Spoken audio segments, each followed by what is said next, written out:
Started into our next session, which is Bridging Healthcare, Community and Mental Health, our youth mental health stream. And that's, as mentioned earlier, that is our theme for this stream.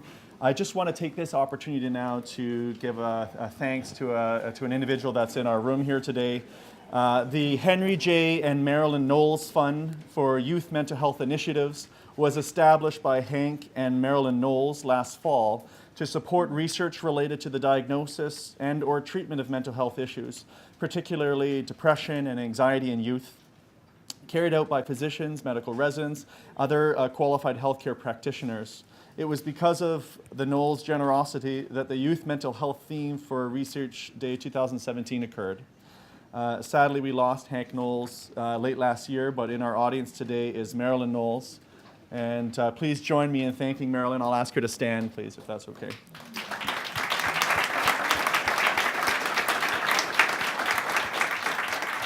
Again, I want to thank Marilyn and her family for supporting this very important cause. I'm just going to start off by giving some statistics, and I highlighted briefly this morning the severity of youth mental health issues, and as mentioned earlier, 1.2 million children and youth in Canada are affected by mental illness. 1 in 4 children and youth in Ontario will experience some form of mental health problems. And in addition to those statistics, we know that up to 76% of families have said that it is very or extremely difficult to know where to find help, and less than 20% of youth will receive appropriate treatment for mental illness. Clearly, there is a need to improve knowledge of access to youth mental health supports. The Knowles gift will allow us to continue to bring awareness to youth mental health. Together, we really wanted to expand the conversation and enhance knowledge of youth mental health resources. And up on the stage we have Jody, the Royal Ontario Medical Program student, who's done a great deal of great work. The first step in this plan was to create a youth mental health map. You'll see that this was probably handed out to the members in the room here, and this map depicts some of the various levels of mental health resources available for our youth in Collingwood. Jody is highlighting and zooming in on the screen some of those facets. This is health resources that are available for youth in Collingwood and in the surrounding areas. When you go to other locations, it's quite difficult to try to find and collate some of this information. So this is a really great opportunity to do that. And the Ministry of Health website showcases our own CGMH Community Mental Health as the sole local resource for child and youth mental health resources. But as you can see, we have a variety of other services for our youth. When you open up the package, you can see that they're all kind of collated together here. The map you see today is only an initial version of the map, and many of you have received a hard copy of this, again, within your basic directory, and as I mentioned, it's being handed out. We do need your help, and please reach out to us. This is a great example of what a day like this can bring. This is an opportunity for those in the room who have identified or know of others that need to be in this list. We do ask that you come forward and reach out to Jody to provide that information so that we can add that to this and send this out to our community to really provide that support. With that, I'm just going to move on to our first speaker of this afternoon, and our subsequent speakers are really going to expand further on the determinants of health and mental health as a key topic area. So first up, I'd like to introduce Dr. Lisa Simon. Dr. Simon is a public health and preventative medicine specialist who worked with the Simcoe Muskoka District Health Unit as an associate medical officer of health for 5 years. Her interests are in the areas of the social determinants of health, chronic disease and injury prevention, and child and reproductive health. Dr. Simon has a long-standing interest in health equity, both locally and globally, and since 2015, she has taken leadership in the Ontario public health community in advocating for a basic income guarantee for Ontarians and Canadians. And with that, I'd like to ask her to come to the stage.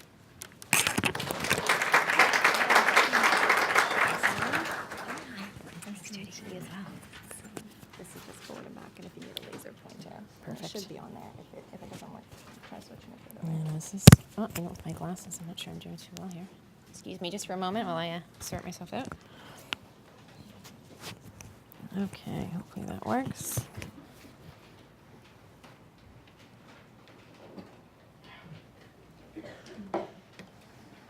Tuck that away here. Okie dokie. All right, good morning, everyone. Can people hear me okay? Hands up at the back if you can hear me okay.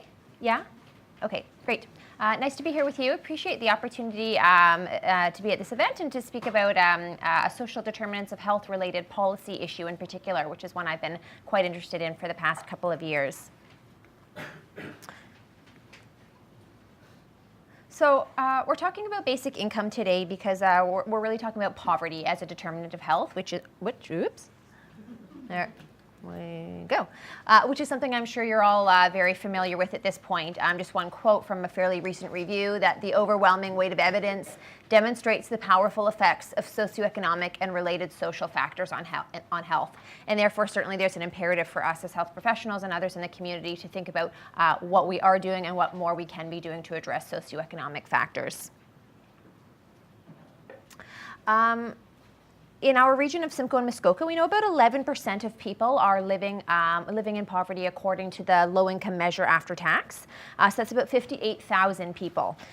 Rates are higher in certain groups. So single-parent families, for example, 30% of people are living in low income, 24% of single adults. And the rate is also high for Indigenous population, recent immigrants, and people with disabilities. This is an image from a report that was done a little while ago from the health unit, which talks about the impacts of low income in our region and shows the differences in health status and health risk factors based on income level and really highlights those inequities. So you can see a number of different issues are represented. One that I'll highlight, given the theme of this morning's session, is mental health. Mental health for the whole population is talked a bit about in that report, but I'll focus on youth mental health because we do have even more recent data about youth mental health in our region. A lot of really interesting data which will be coming out further, but I will highlight a piece with regards to socioeconomic status because that's the focus of what I'm talking about at this time. So we know that in Simcoe and Muskoka, in 2015, about 63% of those students who rated themselves as having a high perceived socioeconomic status, they thought their socioeconomic status of their family was quite high, 63% of them reported that their mental health was excellent or very good. If you compare that to those students who felt that their socioeconomic status was at the lower end, only 30% of them felt that their mental health was excellent or very good. So just one of many illustrations of how our health, both mental and physical, varies by income level in a number of complex ways. And we certainly saw this for other themes related to anxiety and stress, severe psychological distress, and a number of other themes. So what as health professionals are we to do about it, given we know so many of the levers with regard to social determinants of health are outside of our direct control? There are a number of frameworks that speak to this, and this is one recent one from CMAG in 2016. That's quite a good one, and it encourages health professionals to attempt to influence the social determinants at several levels that have been proven to have some solid opportunity for effectiveness. So one is at the level of your patient, for example, taking a social history and facilitating access to local support services. Another is at the level of your practice, for example, improving access and quality of care for hard-to-reach patient groups. I'm not going to speak much more about patient and practice level today, but there is some work ongoing through a LIN committee that I'm involved with exactly around those themes, so stay tuned for more on that in the future. And then thirdly is community. So for example, using clinical experience and research evidence to advocate for social change. And one example of that would be advocating for the issue of basic income. So what is a basic income? Basic income refers to the regular, reliable distribution of money from government to people to help ensure total income is sufficient to meet basic needs regardless of work status. So it's really about setting an income floor below which no one would fall. It's a policy idea that's been around for quite a long time, but has really had a resurgence of conversation in Canada in the past few years. The idea of a basic income is something that can be distributed on a universal basis, which is called a demogrant. Everybody would get the same amount of money, or conditional on income, so that the amount of money one receives would be reduced as one's income increases up to a certain threshold. Okay, and that's called a negative income tax. And that's a little bit more so the type of conversation that you'll see happening in Canada and certainly in Ontario. The idea of basic income is distinct from social assistance, and it's such as Ontario Works or ODSP in a number of ways, which is important to understand. So basic income is an entitlement. It is really considered a right. I think we could suggest that right should exist anywhere around the world, but I think undoubtedly in a country like Canada, where we have enough resources for everyone, should we all have the right for at least a sufficient amount of income to meet our basic needs, similar to our right to healthcare and our right to education. It's not conditional on assets or on job search or on a number of other factors that qualification for Ontario Works currently is. So it's different in that way as well. And it also is something that would be available for people who are working yet living in poverty, so the so-called working poor, in addition to those who might be on social assistance. The idea is that it would replace adult benefits, being Ontario Works and ODSP, but it wouldn't replace everything. Some people have a concern, if we have basic income, does that mean we stop providing all other social services? And no, that's not the intention. It absolutely needs to be complemented with robust access to affordable housing, high quality affordable childcare, transportation, oral and dental health benefits, employment standards, etc. So basic income is one piece of a broader policy strategy. So why, as a public health professional, am I interested in this issue, and am I suggesting that you might be interested in this issue as well? We've talked about, obviously, poverty as a key determinant of health, and that basic income has the potential to play an important role in helping to ensure people have sufficient income to end up leading healthier lives. As well, income inequality is something that can be impacted through basic income. Income inequality in itself is a determinant of health. So that's what is the difference in income levels within a society, whether or not you're living in absolute poverty. If there is a big split in income in a society, we know that's associated with poor health and social outcomes. And basic income can go a bit of a way towards addressing that. And finally, precarious employment being a really key issue. I'm sure some of you have read about in the news and in other places. That term refers to employment that is temporary, part-time, lacking in security, lacking in benefits, often low paid, and that's the kind of employment opportunities that we're increasingly seeing available. It's the kind of jobs people are often falling into these days with the way that our economy is transitioning. And that's not a trend that's looking like it's going away anytime soon. Basic income clearly can't fix that problem, but it can at least provide some income security to people at a time where employment security is not as solid as it used to be. So again, from a health perspective, what's the evidence that exists that might suggest, directly, more so beyond just the theoretical, but directly what might the health impacts be of a basic income policy? This is just a snapshot of some of the most key pieces. So the first one relates to Canada's own basic income or guaranteed annual income, similar term, field experiment in the 1970s in Manitoba called MINCOME. And while that study wasn't fully analyzed at that time, later on in 2011, actually, a researcher went back and analyzed some of the participants and did find that in one particular community that she analyzed, that hospitalizations for participants versus controls was actually reduced by 8.5%. And that was predominantly for mental health and for accidents and injuries. She also saw that high school completion rates increased because students weren't pressured as much to leave home at that time to support their family. There was a minimal work disincentive, so by and large people continued to work. And there was reduced stigma compared to welfare. The other key comparator when we think about the concept of basic income is basic income-like programs that actually already exist in Canada and are very well founded here. And those would be our benefits for children and our benefits for seniors. So for children, what is now called the Canada Child Benefit has existed in one form or another for quite some time now, and particularly seniors benefits, so old age security and guaranteed income supplement. And we know that both of these programs have led to reductions in poverty, seniors benefits in particular, dramatic reductions in our seniors poverty rate, and a dramatic increase in food insecurity as one outcome, and a number of other health and social outcomes, both for children and seniors as a result of these programs. So what basic income is about is really bridging that middle group. So we've got children, we've got seniors who really both have a basic income guarantee in Canada, but if you're in between and you're going through hard times, there really is not a program that you can unconditionally fall back on. So as a result, the health sector has in a number of ways put their support behind the idea of basic income. My own Board of Health at my health unit did endorse the concept in 2015 and called for a federal provincial investigation into basic income, so a pilot, for example. And that was followed by similar endorsement by a number of other public health and medical organizations and nursing organizations that you can see here. As well, at the time that this advocacy was getting underway, a number of us wrote a letter and circulated it to physicians through kind of informal networks throughout Ontario, and about 200 physicians signed on expressing their support for this concept, and this letter which we sent to the Minister of Health, encouraging him to take leadership on this issue as a determinants of health issue.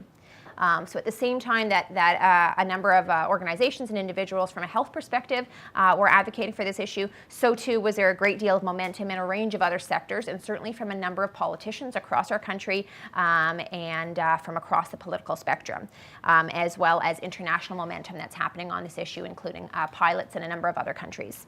So a whole number of forces came together, and we were very pleased to see that in February of last year, our Ontario government did announce that they were in fact going to pilot basic income as a possible new way forward.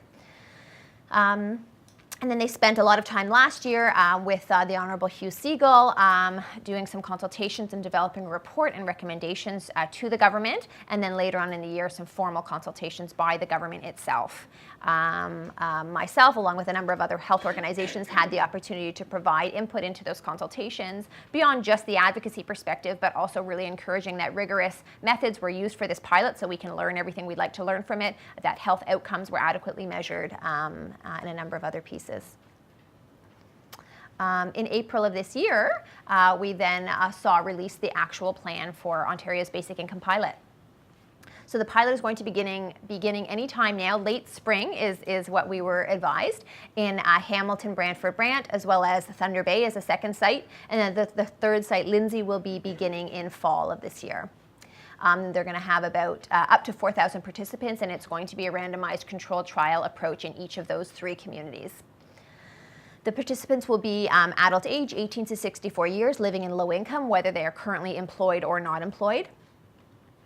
At the same time, the province is planning a separate parallel First Nations basic income pilot that they are planning in collaboration with First Nations. The benefit amount will be up to close to $17,000 there for a single individual, or $24,000 for a couple, which is dramatically more than what one currently receives if you're on Ontario Works, for example. This is about 75% of the low-income measure is what the government decided to go with. And an additional $6,000 a year if you're living with a disability. I believe, if I'm not mistaken, current Ontario Works rates for a year would be about $8,500, so considerably more what the basic income is proposing. And the government is proposing that they're going to measure outcomes in a number of areas, as you can see here, several of which, as you'll note, are health related. And that's been a really important learning for me through this experience, is seeing how much health outcomes, in particular healthcare dollars, I think are really a driver for why there's been a lot of interest in this issue and why we're seeing this pilot go forward. So health has been an important piece of this conversation. And there will be evaluation by third-party researchers, which is very important as well. So the last thing I wanted to mention, kind of beyond the basic income conversation alone, is that our health unit, as many other community organizations, are doing a fair bit of work to talk about the social determinants of health and the role of basic income specifically.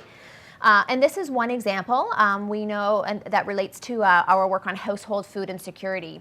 So that we know in Simcoe and Muskoka, about 1 in 8 families report having experienced some level of food insecurity within the past year.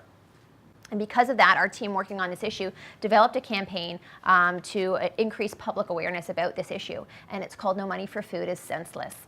We do have a number, 3 short 1-minute videos associated with this campaign. I'd hope to show you one, but we weren't able to do so today. But I encourage you to go to our website and to check those out and to spread the word about that issue and about basic income. Thanks very much.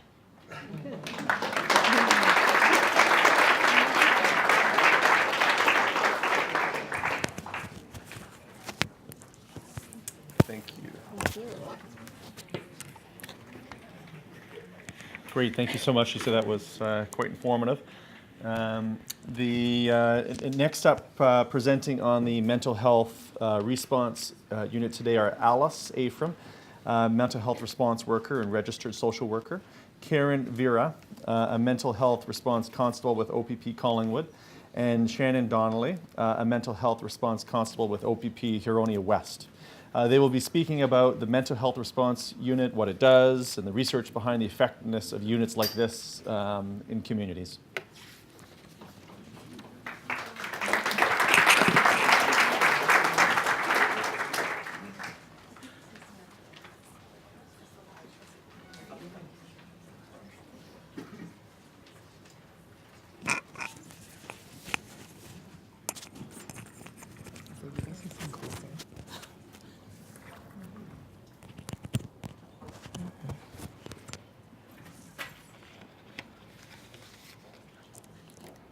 Can everybody hear me okay in the back?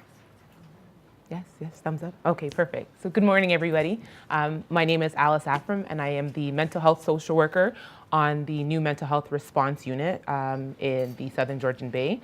These are my two partners, Shannon Donnelly.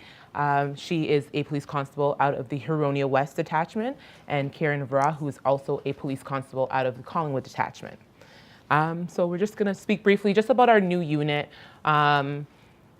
where the framework and the model came from, and some of the things that we've been doing in and around the community. So our mental health response unit, so our mandate. Our mandate is to provide exceptional police and mental health support before, during, and after any crisis through a collaborative approach. So essentially myself, I originally came from the hospital, so I was a part of the crisis team here. And now I'm essentially a crisis worker in the community. So what we're doing is we are responding to calls in the community where an individual or a family may be in crisis. The calls may come through dispatch, may be a community referral. Myself and my partners will attend there.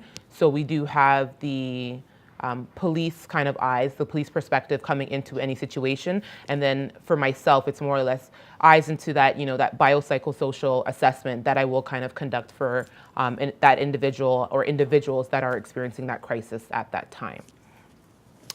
So again, who we are. So the unit, sorry, lovely cover girl pictures. So again, like I did say, the unit consists of two police constables, so one from either detachment and myself. What happens is I spend 2 days in Collingwood and I spend 2 days in Huronia West. Either way, if a call does come in Collingwood and I am in Huronia West, we still do respond, and vice versa.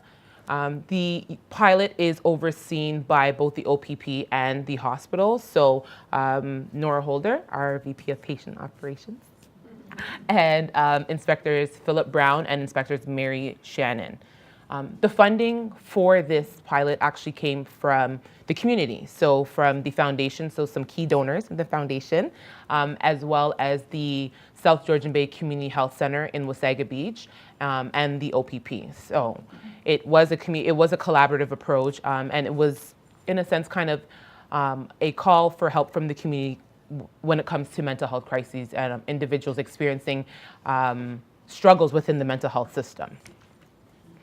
So what we do, so we do provide telephone crisis intervention for individuals during our working hours. So we work Monday to Thursday, 8 to 6. Our hours do fluctuate, so we do work a bit earlier, a bit later. We haven't started working on weekends yet because it is a pilot, so we are just kind of looking at stats and looking at numbers as to when the highest volume of calls come in when it comes to mental health or substance-related crises. We do respond to dispatch calls. So if there is an emergency 911 call that comes in, it is a mental health crisis or something of that nature, we do respond to those calls as well.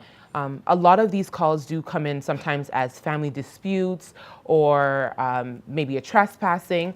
So what happens is the officers on the road go to the call first, they stabilize the situation, and if they do feel that our unit would be beneficial for those individuals in that moment, then we are dispatched to that call. So we're not essentially first responders just because Some of us are not police officers,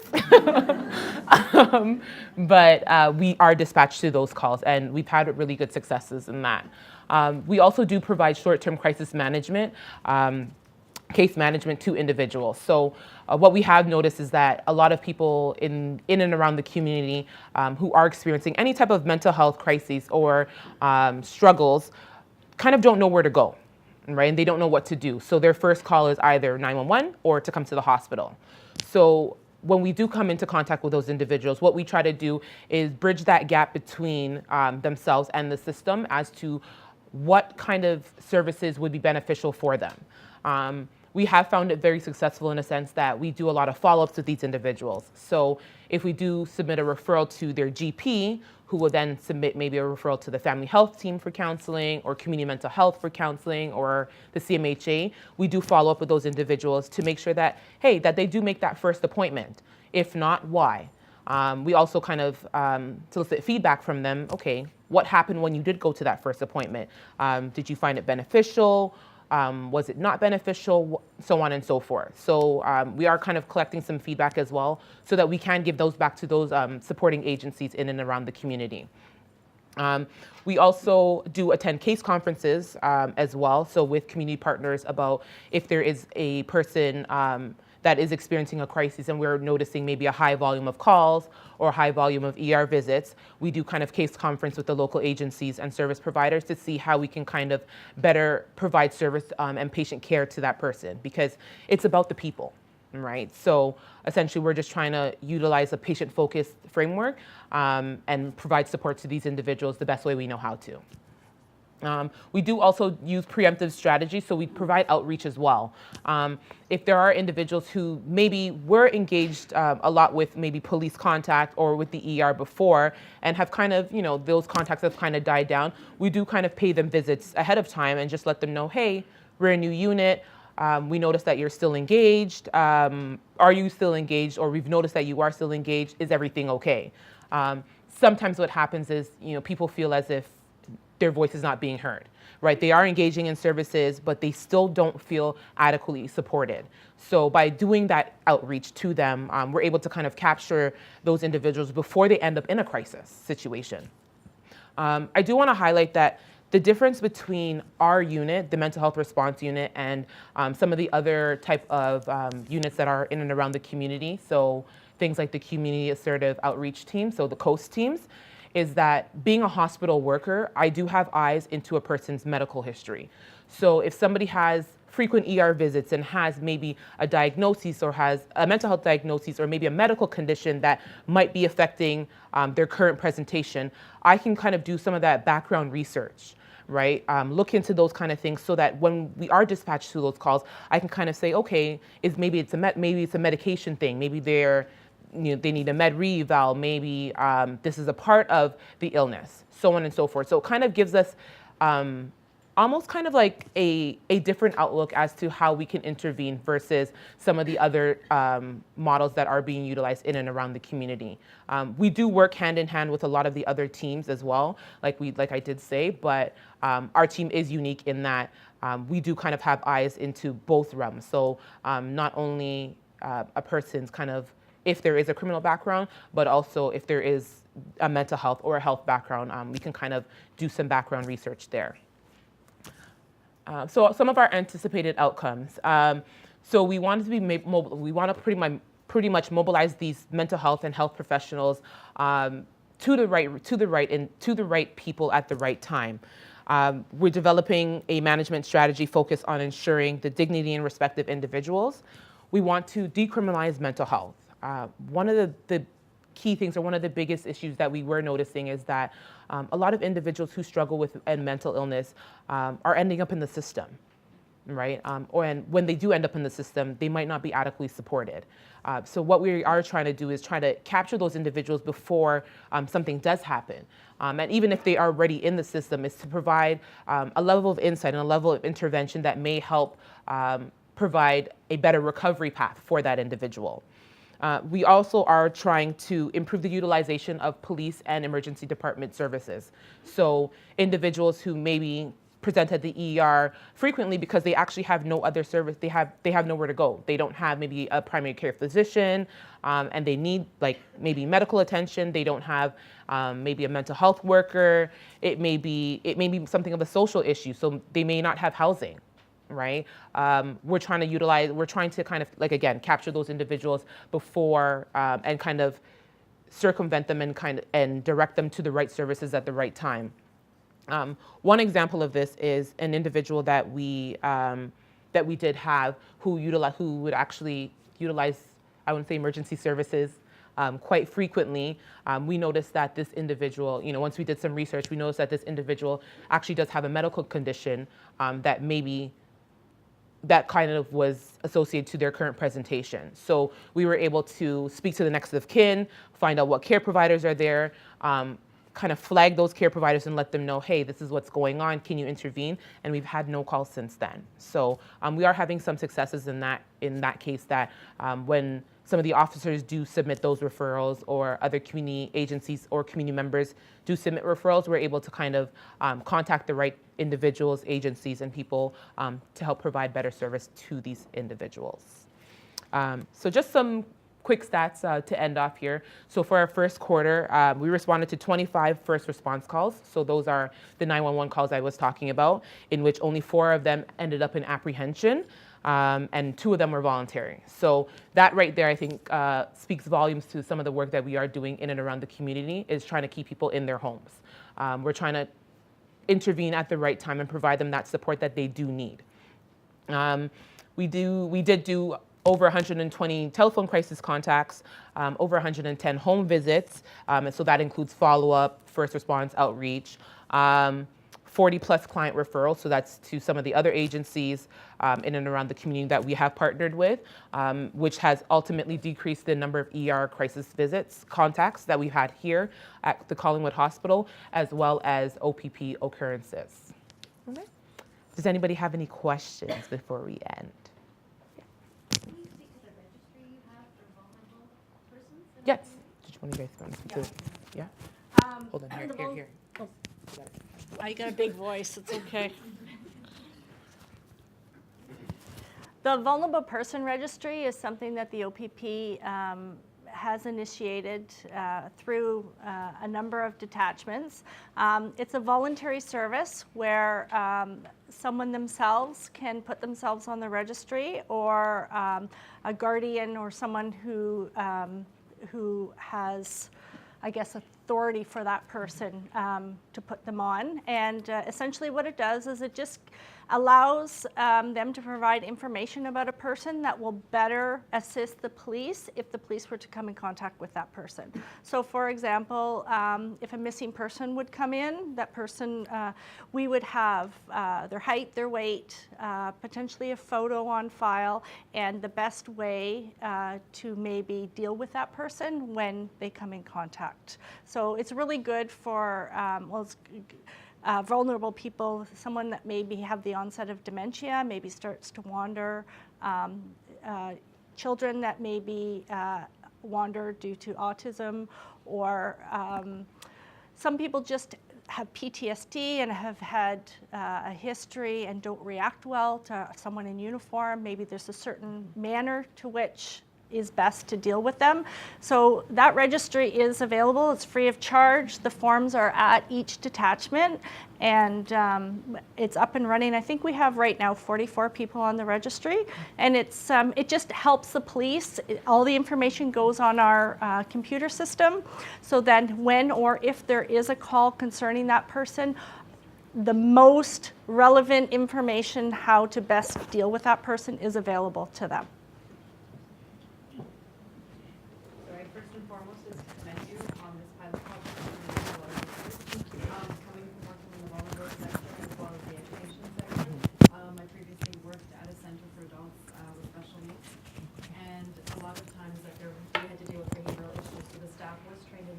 But there were incidents where 911 calls were made in a parking lot or anything else, and when the police did come on scene, they weren't equipped to deal with this. Their first instinct was to take out their tasers or to try to manage, and that wasn't what was needed because there was more understanding.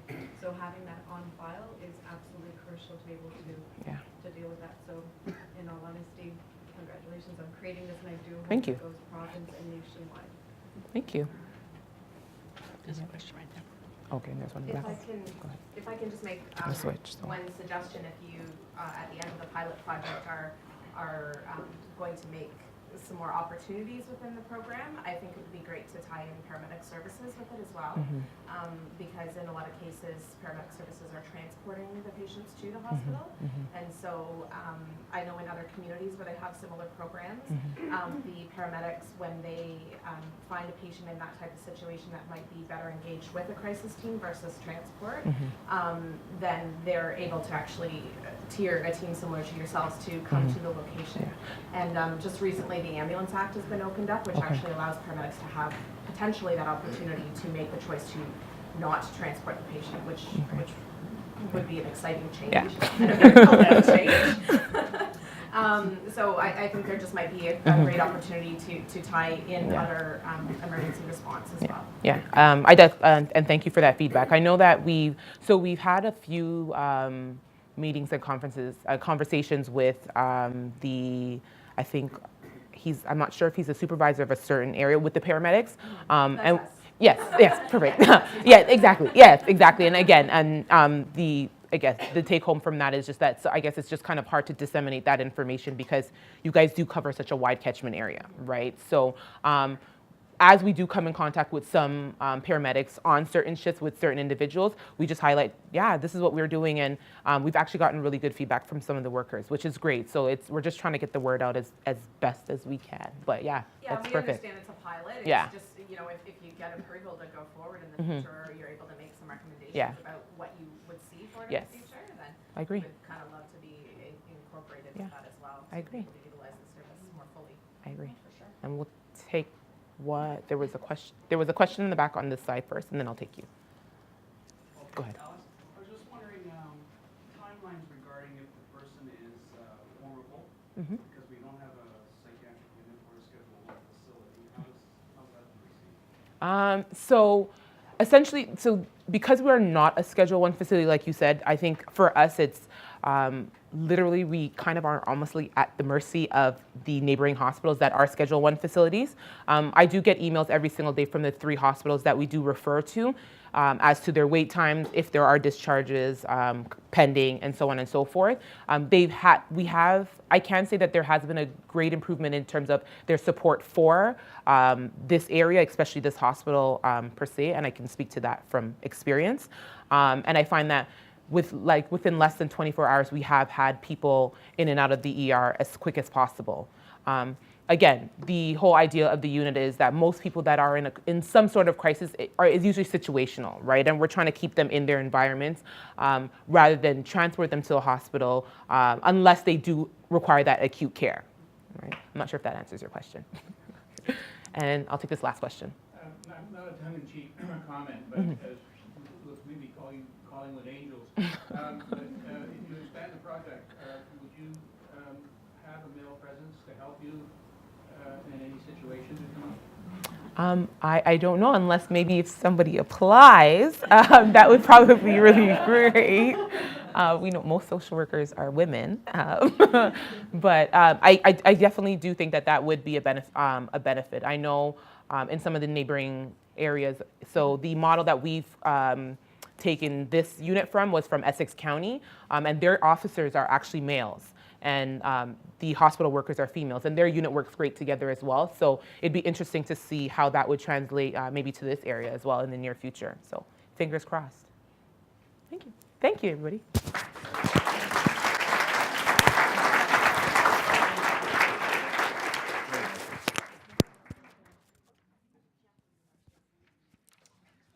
Great, that was wonderful. Thank you so much. Thank you, guys. Next up, we have Dale Graham from the Collingwood General Marine Hospital Community Mental Health Department located on site here. And so Dale's coming up, making his way up to the stage here. So you want me to just flip through? Okay, so if you just attach this mic for the live stream people, that would be great. Sure. And which one did you want first, the PDF one or the mental health one? The one on the ACE. Yes. Hi.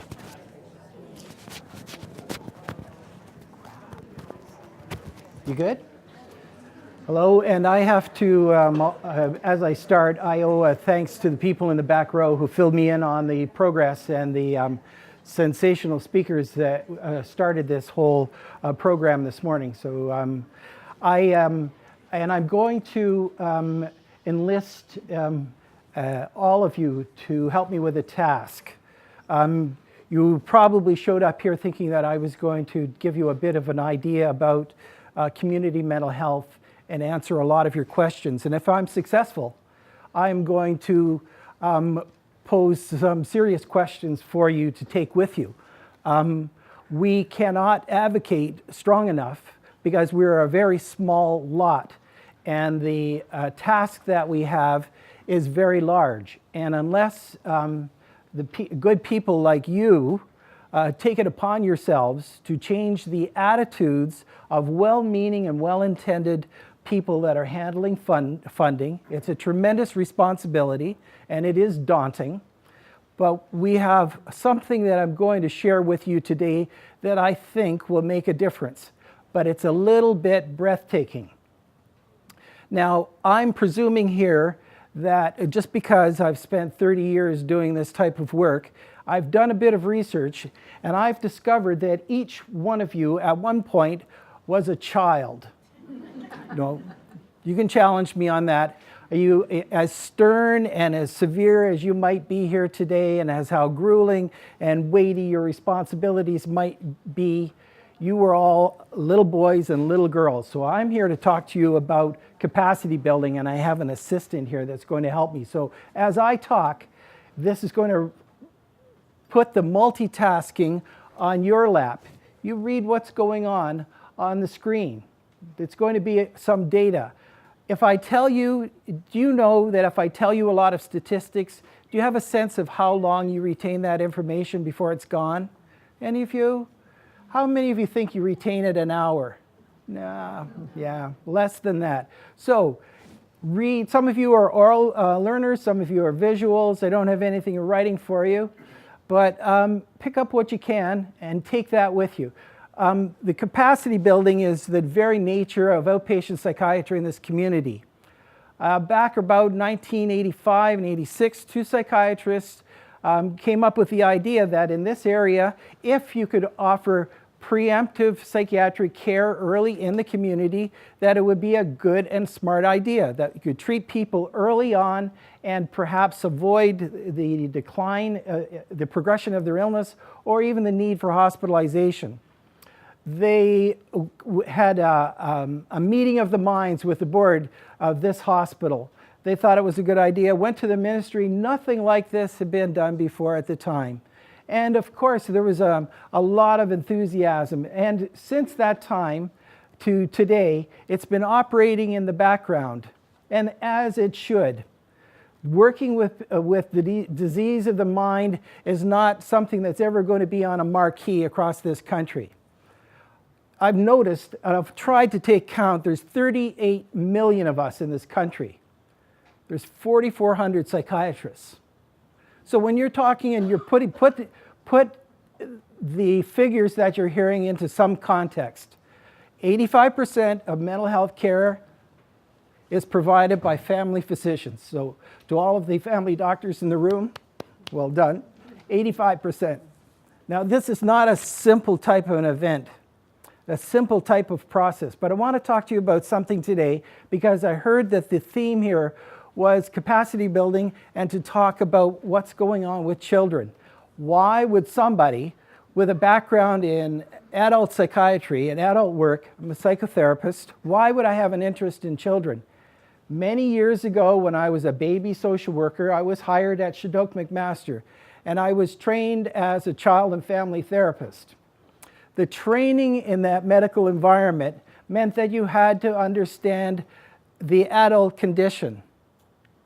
Now, just like I've driven across this country looking for the barriers between Manitoba and Ontario and the United States and us, I've looked very hard, but there's no line. It's in the imagination. And this separation between what's going on with children and adult, This isn't a simple process. Different developmental stages, aging, different processes, deterioration of our systems, the redundant systems are all beautifully designed and born with, start to change as we get older. Why the interest? We do not need the work. We do not need more referrals. Honestly, we don't. It's not that we don't love you. It's not that we don't love your children. But we have to do something a little different. Now, the ACE study down in the United States, we bored. This is a fierce bit of work. And what they did was they showed us what a lot of us know as common sense. And they were making correlations around adverse childhood events, ACE. And we wanted to know what effect would that have on the development of a human being. Well, this may not be as good as some of the studies that were begun back in the 80s at McMaster. It's not bad, the Offord study I'm talking about. But the United States is 10 times bigger than us, so we should probably pay attention. Some of the results of the American studies are eclipsed by things going on here in Canada. They're eclipsed. We're the 10th the size, and some of our indicators are higher. Makes you wonder why. So what they did was they discovered, you want to move that? Have you been moving? Has she been moving that? Yeah. Okay, all right. All right. It shows a whole cluster of different illnesses that occur in greater proportion. So what we're talking about is probabilities. You have a greater risk if you've experienced childhood adversity. Now we could get into us talking here about what an adverse event is. Doesn't really matter in the big scale of things. Doesn't really matter. This isn't something that people willingly subscribe to or willingly diagnose. This is something that happens. So we would think that if we're able to identify, if all of us had little labels on us, that I've had 3 or 4 different types of adverse events when I was little, that I could be channeled into a different kind of care structure. But you don't come with the barcode. I've checked. Not one of you has a barcode. So you're no good to us that way. You don't self-identify as a patient. So we have to figure it out.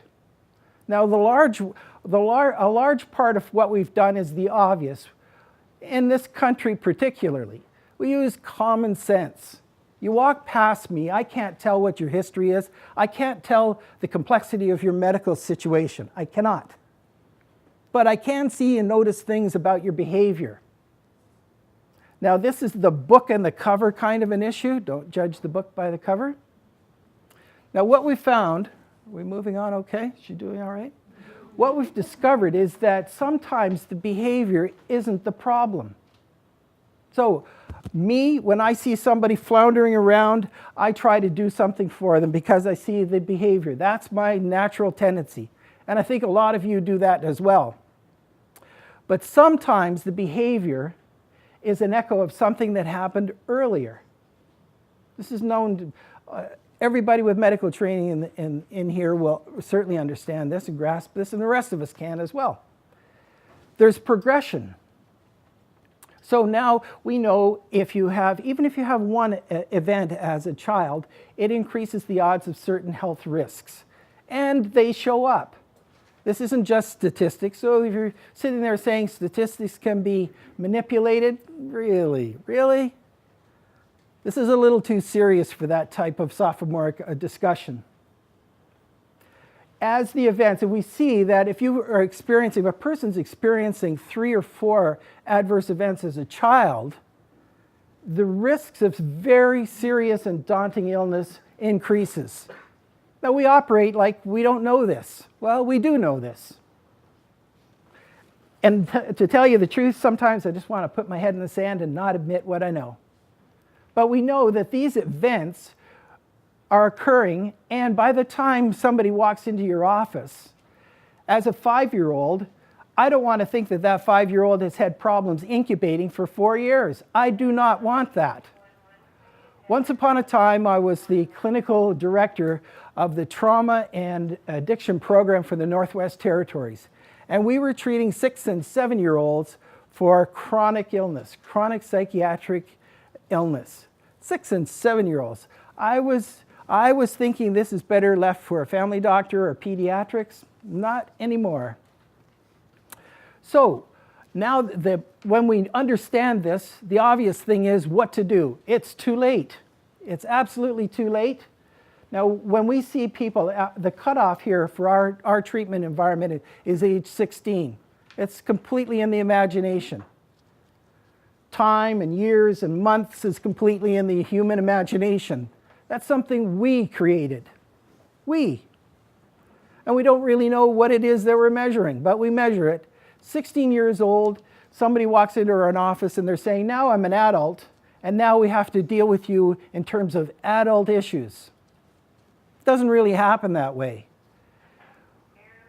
Somewhere along the line, we've discovered that this organ up here is attached to the rest. And what goes on here affects this, what goes on here affects this. And so does your history. So does your history. This is where we take a deep breath and put our shoulder to the wheel and do something about it. Now, the interesting part is there are things that can be done about it. A couple of months ago, my staff and I discovered this very, very odd neuropsychiatrist down at Harvard, Bessel van der Kolk. Some of you might know his work. And what he's teaching us is the discovery of trauma, childhood trauma, that's being disguised. And he knows he's a very sort of out there avant-garde type of thinker. But he's simply telling us that what we're seeing, the cover on this book, ain't what we're getting.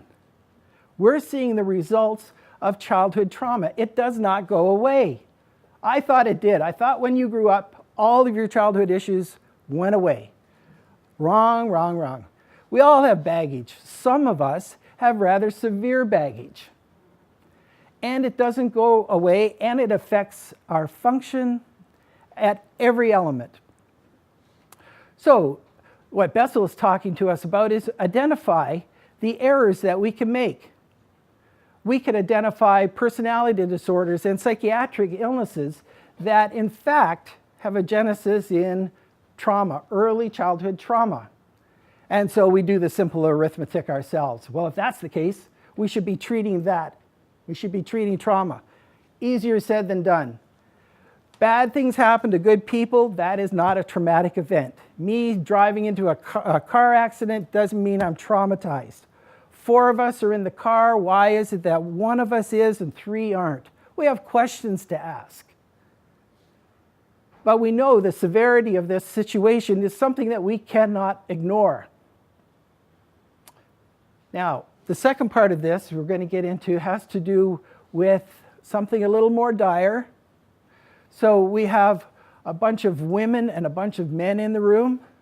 So if you can help me, if you don't mind, those who were once little girls, would you put your hand up? Just so I can get a perspective on this. Thank you very much.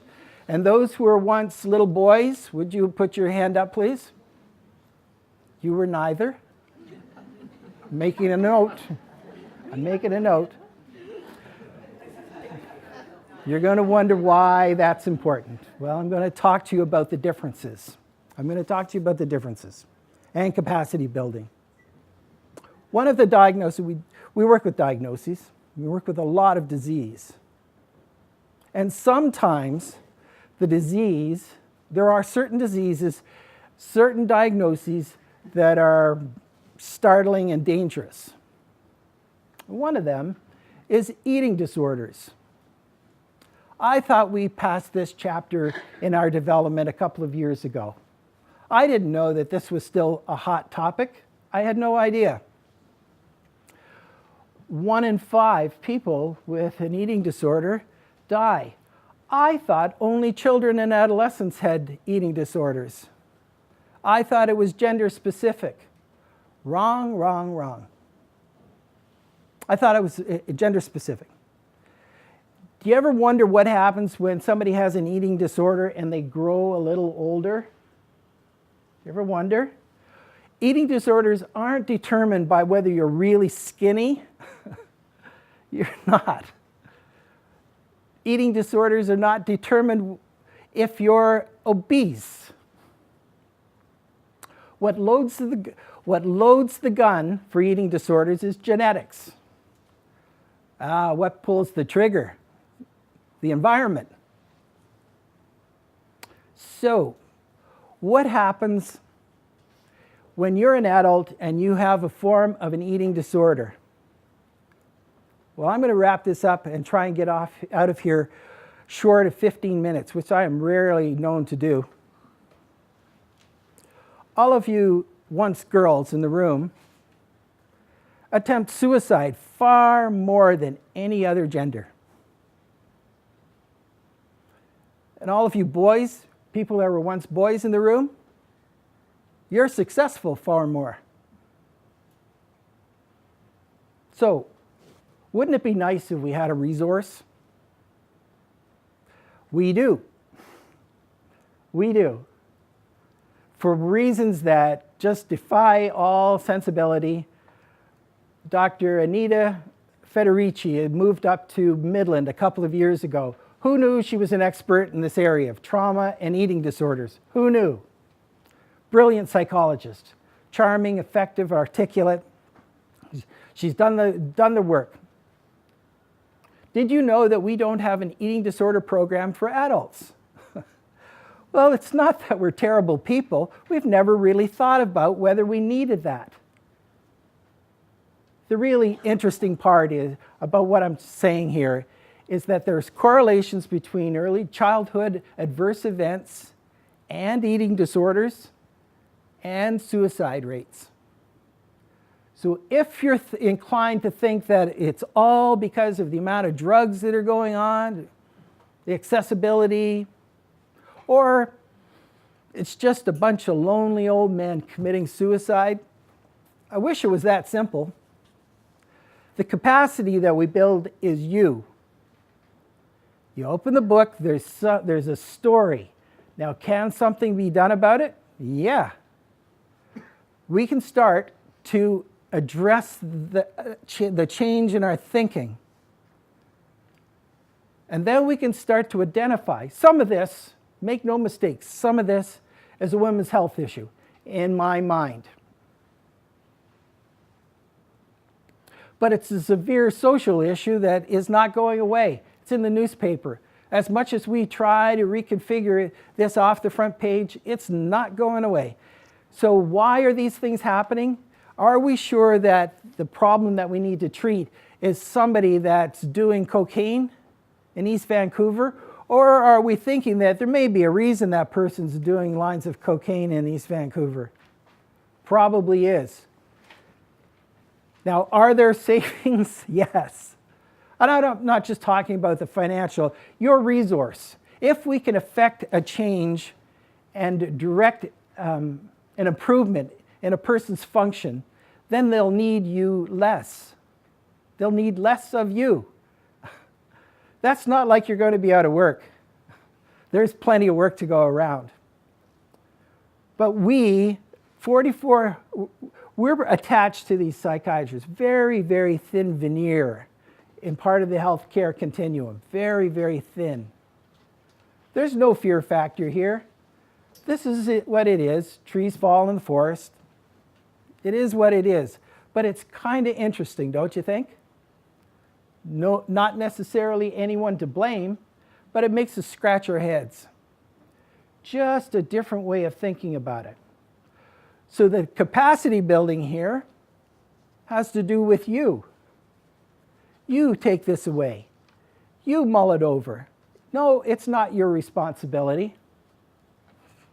It's heavy lifting. But we've got a partner now.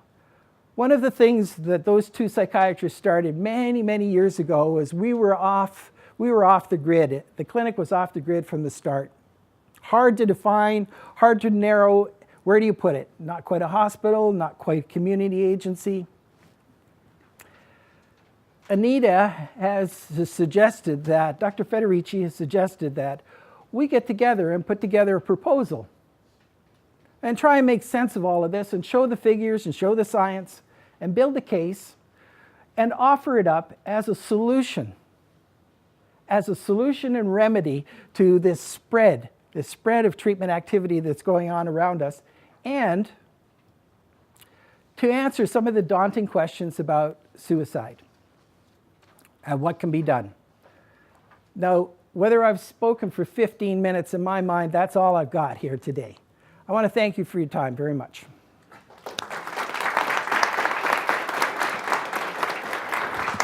That work? Thanks, Dale.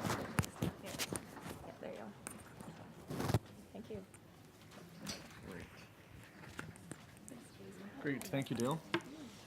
So I'll call up our next speakers. So the Be Well Community Collective is a collaboration led by an energetic, innovative trio, including Jennifer McMaster, Health Promotion Specialist at the Georgian Bay Family Health Team.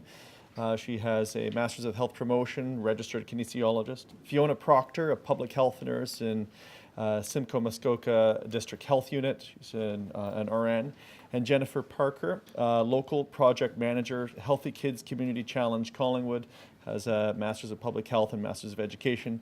And drawing on their professional experiences in the field of public health, primary care, and health promotion, the Be Well Community Collective evolved, guided by the Ottawa Charter, to strengthen community action, create supportive environments, develop personal skills, reorient the health system, and work toward building healthy public policy.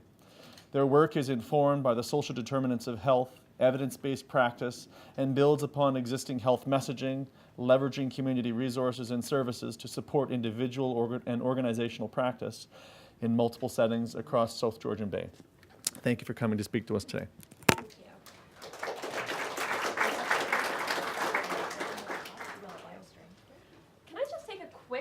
To invite everybody to their feet and just take a little bit of a movement break. Lots to think about this morning. So if we could just take a second, move your feet, roll your shoulders, take a couple breaths in, get comfortable again. As much for you guys as it is for us and our nerves up here. All right, just take a moment. Very nice.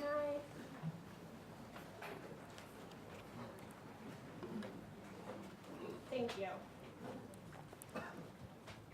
So I'm going to get us started. Much of today is about looking at the interconnectedness between primary care, tertiary care, and all the great things that are happening within our community. And the Be Well Community Collective embodies this idea.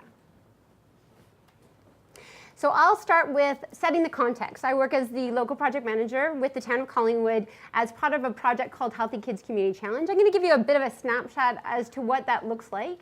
And then Jennifer and Fiona will take you through the initiatives that we're introducing as part of the Be Well Community Collective. And Fiona will end with some of our vision statements, mission statement, as well as looking at what's next in the future.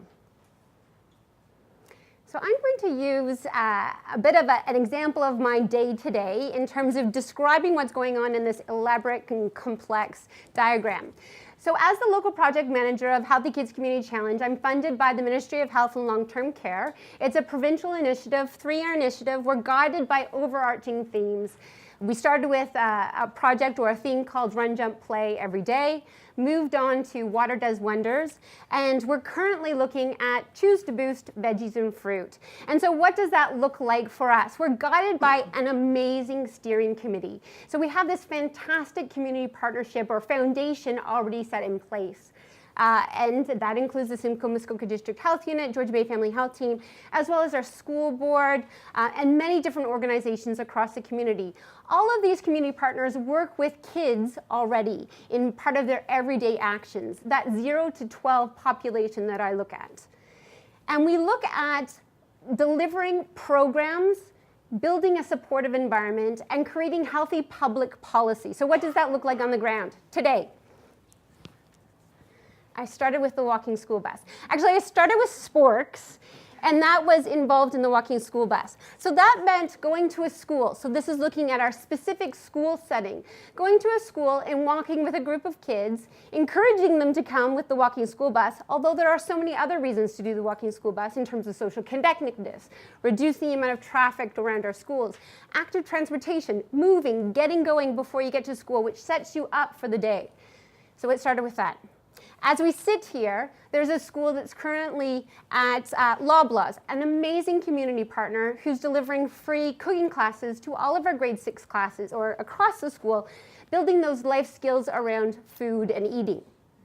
It's going to end at Simcoe County Housing, where we're doing a community garden project with Big Brothers Big Sisters, and then moving on to, and that's that supportive environment piece, and then moving on to one of our schools at a fair who has adopted the pledge statement around Water Does Wonders, which means that all of their activities, when they're delivering something within their school, they're choosing water first. That water will be the choice, because we know that kids consume a huge amount of sugar through sugar-sweetened beverages. So modifying that, creating a supportive environment, as well as putting the policies in place to encourage that.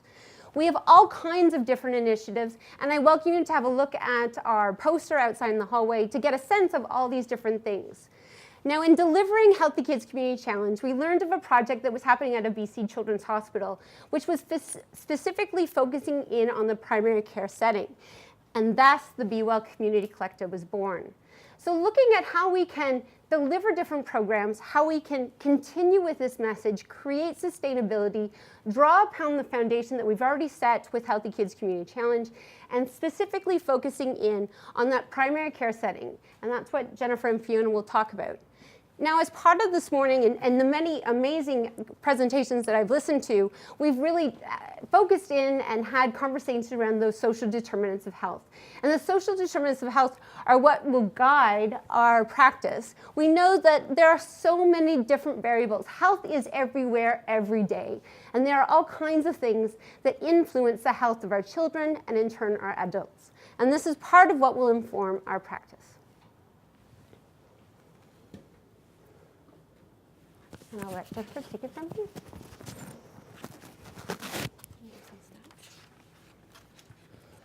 Thank you. Can you click for me?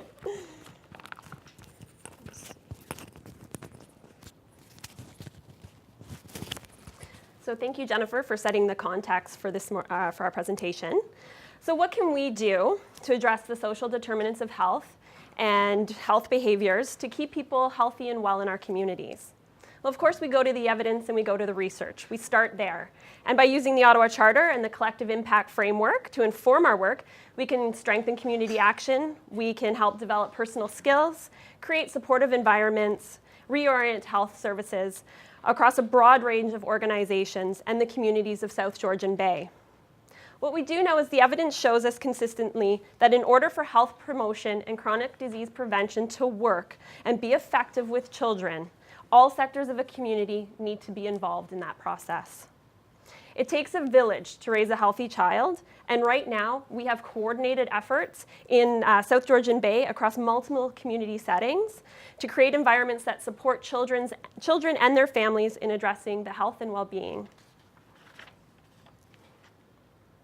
So the Be Well Community Collective leverages the Healthy Kids Community Challenge Steering Committee, the Simcoe-Muskoka District Health Unit, the Georgian Bay Family Health Team Resilient Kids Committee, in adopting a whole community approach, supporting the planning, implementation, and eventual evaluation of various initiatives aimed at raising healthy, resilient children. At the moment, we're working on 4 initiatives, supporting the advancement using best practice, promising practice, and evidence-based research. Our first initiative is enabling physicians and allied healthcare professionals to change processes, improve health promotion discussions, maximizing the idea of a primary care provider as an intervention strategy. We also have that one because doctors like when we ask them to change their process. Our second strategy is improving the referral pathways to improve community connection, developing and disseminating a consistent health message across the primary care setting, in the community, in schools, in homes, so that it's a little bit easier to understand and to follow. And our fourth strategy is developing an interactive website where we can house our information, our resources, and local referral resources. So together, these 4 initiatives make up the Be Well Community Toolkit. And I'll talk a little bit more about what each initiative is. So the first one is the implementation of a screening tool. And what we do know there is that healthcare professionals directly impact children's health. Every interaction is an opportunity to address and reinforce the importance of healthy choices that we make every day, supported through adequate income, positive parenting, and mental health. And according to Scope in the BC's Children's Hospital, providers have this unique opportunity to emphasize the links between the lifestyle choices they make and health when meeting with patients and children. So we have modified a healthy habits questionnaire that was based on existing evidence and best practice, which allows physicians to assess lifestyle choices and facilitate respectful conversations with parents and children when they're meeting with them, without the stigmatization of subjective selection of families for local programs and services. Also using motivational interviewing, it provides the opportunity to have rapport building, active listening, and therefore getting down into a little bit more about what health means for the individual patients, the children that they're seeing. And by encouraging patients to complete the healthy behaviors survey annually, we're hoping that physicians can be alerted to clinical red flags ahead of time before they get out of hand, and ask about social challenges in a sensitive and caring fashion. Our second initiative is aimed at improving the patient's connection with community resources and referral pathways. We have a lot of great resources in the community. It's not always easy to get a patient or a family from an office into those support networks. So we're hoping to make that a little bit more efficient, a little bit more effective. And again, also highlighting that the whole community has a responsibility and plays a role in raising healthy, well children. So our third initiative is to disseminate a consistent evidence-based health message across and within the community. The healthy behavior messaging is meant to be easy to understand and to implement throughout your day. So at least 10 hours of sleep is recommended, consuming at least 5 servings of fruits and vegetables a day, aiming to have about 2 or less hours of recreational screen time, although that can be quite challenging, and to play for at least 1 hour throughout the day with heart-pumping physical activity, and aiming to choose 0 sugar-sweetened beverages when we have the opportunity. For many, though, in our community, and as Jennifer spoke a little bit about the social determinants of health, it's not always the easiest choice to make.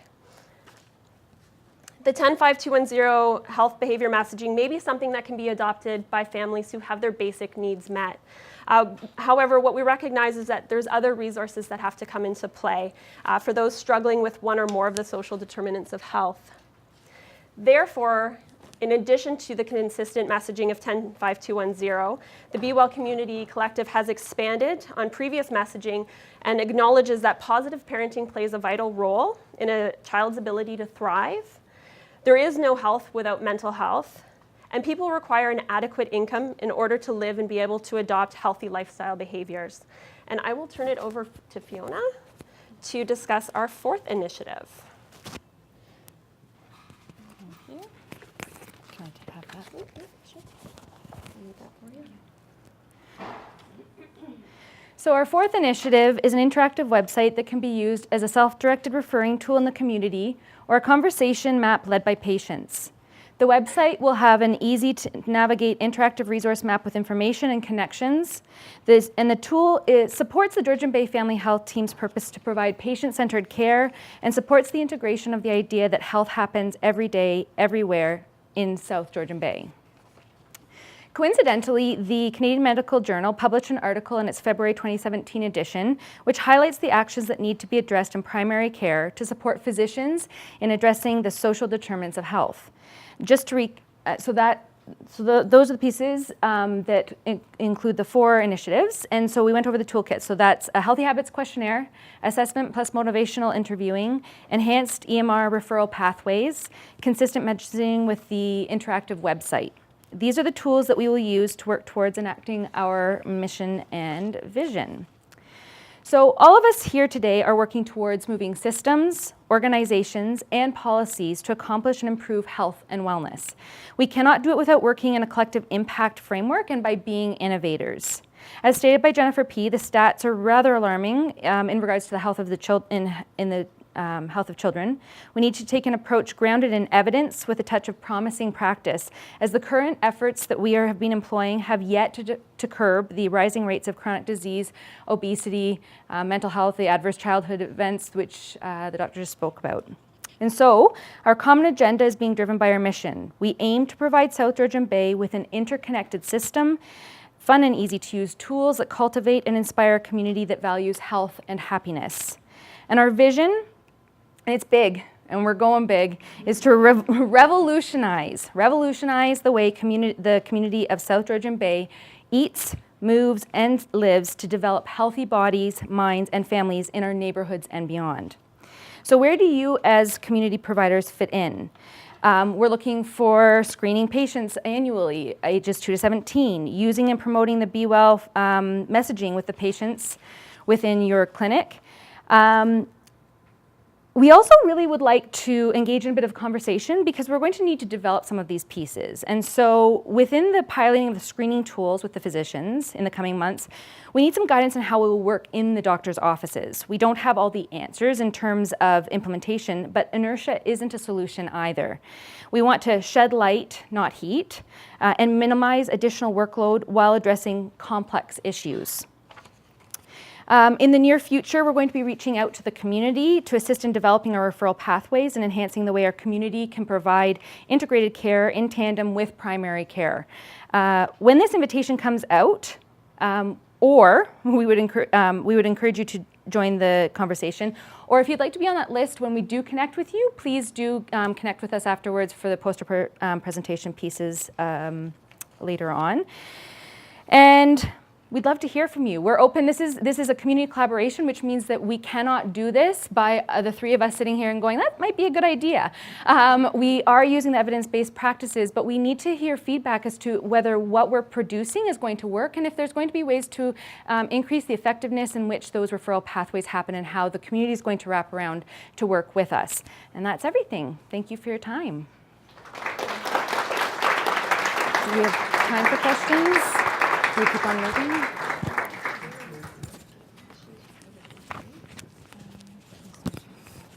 I'll just see if there's any questions here before moving on to the next speaking group.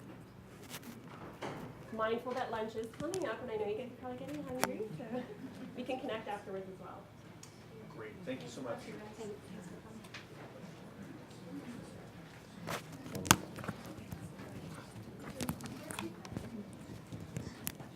Okay, so I will introduce our next speaker. We have Jesse Heyman from jack.org. As the Director of Development and Communications, Jesse helps ensure that jack.org receives the funds necessary to make sure youth across Canada have the knowledge and resources to care for themselves and their peers, while amplifying the voice of the only national network of young leaders transforming the way we think about mental health. Recognizing the lack of resources available to help people learn how to be there for others throughout their mental health journey, Jesse's frustration has turned into action and a desire to make change across Canada. He's involved with a slew of Canadian mental health initiatives that are continuing to push our understanding and support of mental health, including leading strategy and facilitation for men's programming at Sheena's Place, an ED group therapy clinic. Great, I'd like to welcome Jesse to the front.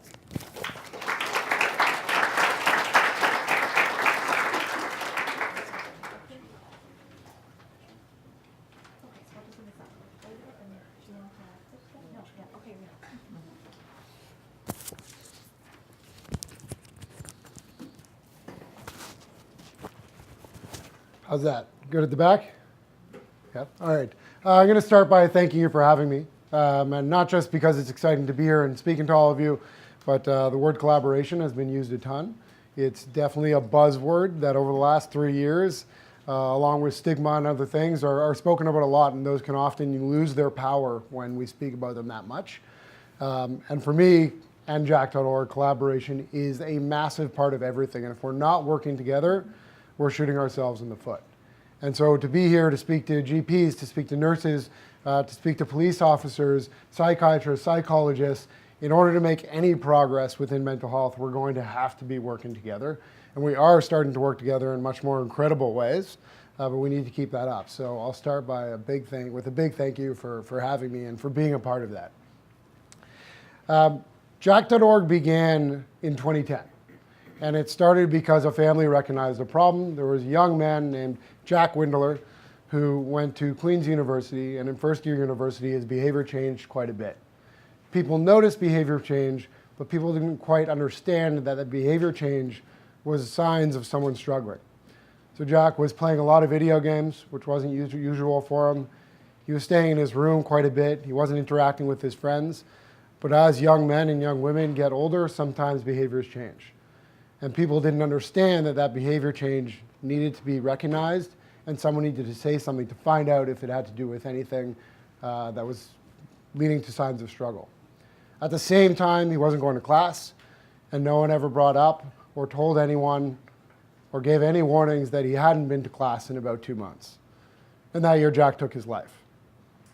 His parents saw and obviously went through all the ups and downs of a family that has just lost a son, a seemingly perfect family that talks a lot, that shares what they're going through, that is very close, that from the outside looking in and from the inside didn't have any issues that they were aware of. But they weren't educated, like a lot of us aren't, on what to look for when it comes to signs and symptoms. So Eric Windler and Sandra Hannington, Jack's parents, decided to start an organization called Jack.org. At the time, it was the Jack Project. And the reason they were starting it is because too many young people are dying. Too many young people aren't comfortable reaching out and asking for help. Too many young people can't even get there because they don't understand what it means to be struggling. Did Jack even know he was struggling? We don't know. But there's a lot of young people that are struggling that don't even know to recognize that they have a problem. And then if they do have a problem, they need to be comfortable enough reaching out for help, which most aren't. And if they do reach out for help, they need to know that the help is going to be there, and the help has to be there. And right now, for most people, it isn't. And that's why Jack.org began. Our approach is very different. We started out of Kids Help Phone. So Kids Help Phone took Eric in, gave him an office, and helped him bring in funds to be able to launch Jack.org. But it also allowed him to go around touring across Canada high schools, talking about mental health, telling students what the warning signs were, how to recognize them, how to have a conversation with a friend if they're struggling. But what he quickly realized was it shouldn't be an old man giving the presentation, it should be young people. Because peer-to-peer is what young people are going to respond to. And it's what they do respond to, and it's what they're proven to respond to. So after a couple years out of Kids Help Phone, we moved to Queen's. And we started the first ever Jack chapter, which is a huge pillar of our programming now. And essentially what that was gathering young students that were interested in mental health, working with them to teach them how to be leaders, and figure out what's going on in their community, how to break down barriers to positive mental health. And then as of 3 years ago, we became our own charity, and we took on the name Jack.org. And essentially what we do is we work with young people to give them a voice and make sure they are front and center of youth mental health. So often what happens with advocacy focused organizations or awareness and education organizations is you're focusing on helping someone or some group of people, but you don't include them in the process. Jack.org is making youth the process. They are front and center of everything we do, not just in delivering the message, but in coming up with the message and telling us what they need. A great example is there was an article in the Toronto Star last week, which I'm sure a lot of you saw. It was about Ontario universities and colleges and the waiting times that are now happening for mental health support. It was also talking about academic allowances and how they are up significantly for mental health issues, which makes sense. We're breaking down stigma, we're making people more comfortable talking, reaching out, and asking for help. With that, wait times are going to go up. Now, if you were just talking to adults, you would have read that article and that would have probably been the end of the story. But the reality is, if you speak to students across Canada, most of them will tell you, most of our chapters will tell you, and most of the students they're speaking to will tell you that they don't actually know what resources are available for them on or off campus. So if you take the fact that stigma exists, so most students aren't reaching out for help. They also don't generally know what the resources are available on and off campus, yet our wait times are huge. As we continue to break down and further be comfortable talking about mental health, reaching out for help, the wait times are going to go up. It's the reality of the situation. And that's fine. We need more resources. We need government putting more money behind making sure there's more psychologists, more GPs that are trained, more psychiatrists. But that's not going to solve the problem. So while we're working and breaking down stigma, and that's an amazing thing, we're also digging a hole of wait times. And we need to make sure that along the lines of breaking down stigma and creating conversation and telling people to reach out and ask for help, that we're also filling them in by educating our community on how to be there for each other. If we don't know how to support each other, and that doesn't mean help each other, it means just be there. Understand when a friend who is struggling seems like they might be struggling a little bit more than they were, and we need to have a conversation about it. If we don't educate each other, we're digging ourselves a hole. But if we do, during those wait times, which we're obviously going to try to bring down together, and better resources and research for better resources, as we do that, if I have to wait 6 months to see someone and I've built up the courage to reach out and ask for help and I have to wait 6 months, that can be pretty debilitating. But if my friends and my family around me better understand how to be there for me, then at least I have some sort of support system. And that's what Jack.org is doing. We're making sure that young leaders are trained to teach other young people how to understand their mental health, how to have a conversation, how to recognize signs and symptoms, and how to say something to someone else or do something for yourself if you are struggling. So I'll take you through a little bit of our programs. There's really 3 pillars for us that are the key to everything that we do. And they've come from serious evolution from one older man talking to high school students to now our Jack Talks program has 53 trained speakers across Canada. They go through about a 6 to 8 week orientation. Most of them are university and college students that are going into high schools across the country and talking to them. It's about a 50-minute talk, explaining what mental health is, explaining that while 1 in 5 have mental health, 5 in 5 of us, every single one of us has mental health, and it goes up and down. We need to be comfortable understanding it. We need to be comfortable talking about it. And we need to know how to be there for our friends. So they essentially take them through how to do that in a very friendly, peer-to-peer led conversation. This year our goal was about 150 talks. We're at about 160 now. Our year end is June, so we'll get pretty significantly above that, and we look to keep expanding that program. Jack Talks is an intro into a conversation about mental health. It is not a solution. It's the start so that every student across Canada can hear about mental health in a conversation that isn't boring, that isn't listing symptoms, but instead listing how to recognize things and actually be there for the people around you. Now, what usually happens in the talks is 1, 2, or 3 students put up their hand at the end and say, how do I get involved? How do I do more? So we have our Jack Chapter program. Jack Chapters are essentially clubs at high schools and universities they are also trained in a similar way to Jack Talk speakers, a 6 to 8 week orientation on high schools. It's led by a high school teacher, which works with them through the process, but they're trained on how to be leaders. So it's not, hey, you're a Jack Chapter, go do this in your school to break down stigma. Schools in the far north in Canada, or a private school in Toronto, or a public school out here are going to have very different barriers to positive mental health. So we teach them to identify what those barriers are. Look at your community, take a step backwards and see what's actually, what the problems actually are.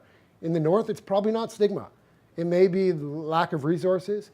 It may be lack of food, so you don't have an actual, you can't have an actual conversation where you're really concentrating and thinking about your mental health when you go to school hungry. So depending on the school you are, it's going to be very different. So we help them identify those barriers. They then build a year-round plan to break those barriers down. It's not a one-off event. It's usually 4 to 6 events, depending on the chapter, and each one of those events or initiatives line up to one of the things that they're trying to break down, one of those barriers, and we just work with them to make sure that lineup is always there. But it's on them to come up with the plan.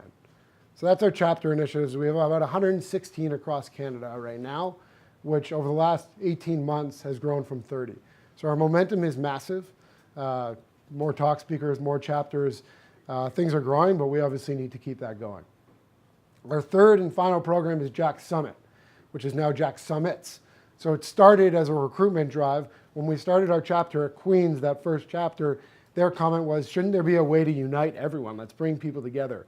But we didn't have much of a community. Now we have 2,500 student leaders across Canada. So what it originally was recruitment. Now it's a place for us to bring together 200 of the top student leaders across Canada, Most of them are either chapter leads or talk speakers, and they come together to share what's worked in their community, speak to people with similar or very different communities and see what's working for them. We bring in speakers that may have a connection to mental health, or they may just be someone that looked at a problem and thought of a really creative solution and figured out how to initiate that solution so that they can learn from that. And really, we also want to build the momentum and get people excited about this national movement that's happening across the country so they go back to their communities and are excited to make a difference. Now, that's just 200 students. So we've been trying to figure out over the years different ways to spread the summit widely. We started with satellite summits, which essentially meant we were live streaming the summit and schools across Canada were watching.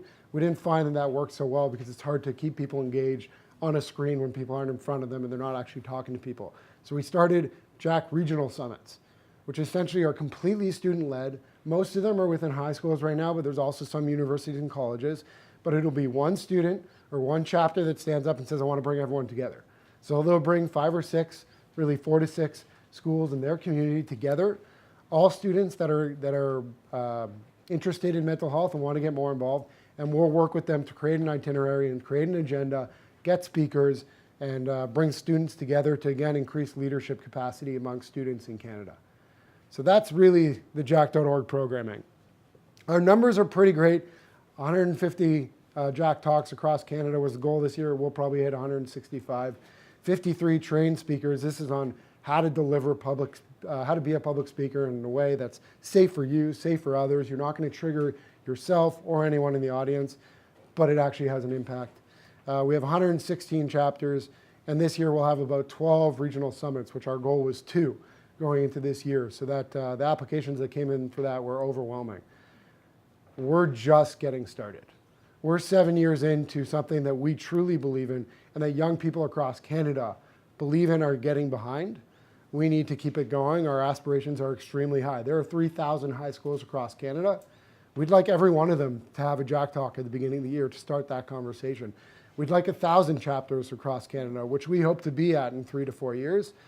To do that, we need the help of both young and older people. To spread the word of what we're doing, the funding piece is a big part of it. We need to continue to fund chapters. That's a little piece of chapter initiatives are completely funded by jack.org. As long as the idea is a good one and it fits and attacks that barrier, we will fund it. And on the other side, we need students to continue to be involved with us. So we do everything that we can to share what our students are doing in an impactful way that other young people see and want to get involved in. But we need your help in spreading that message. So whether you're a high school teacher or a police officer, if you have kids that go to a certain high school or university, if there's not a Jack chapter on that campus, bring it up. If there's not a Jack Talk at a high school here or a Jack chapter at both high schools, we should make that happen, which is something we're trying to do. But that conversation has to keep going. So that's all I have. Thank you so much for having me.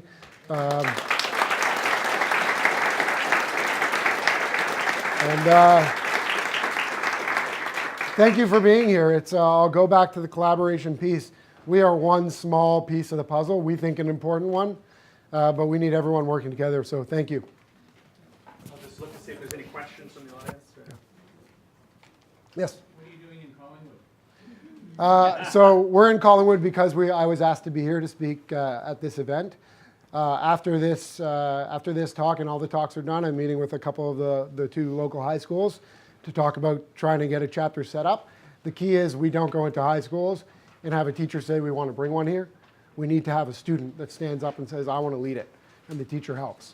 So that's something that we have to work towards. So it's more about the school going and letting people know, and that's hopefully bringing a Jack Talk in. But we're looking to spread across communities everywhere in Canada. So our Jack Summit had 200 students. That represents every single province and territory in Canada, which is very important to us. And so within Ontario is our greatest province in regards to our spread of chapters and talks, but we need to keep it going. There's no chapters in Collingwood right now. We need to make sure young people in Collingwood are getting the message that is being delivered by young people across Canada. Great. That it? Thank you so Thank much. you.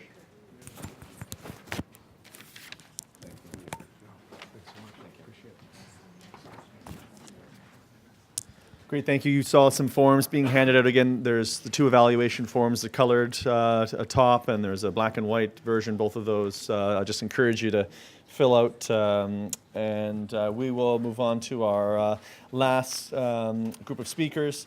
They will wrap up the topic of youth mental health from a frontline perspective.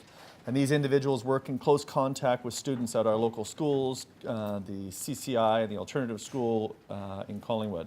They include Denise Lynch-Lacroix, the social worker at CCI, Annie Hillock, the chair of the guidance department at CCI, and Kelly Casey, the education outreach teacher for supervised alternative learning. Thank you for coming to speak with us today.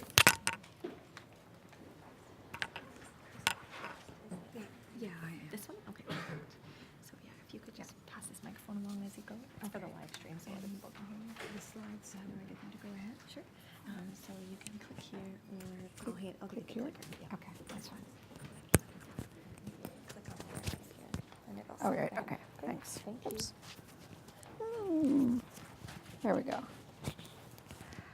Okay, one of the people that wasn't introduced is Jackie Jesso from the Canadian Mental Health Association. We're fortunate enough to have her as one of our community partners that works in our school. So,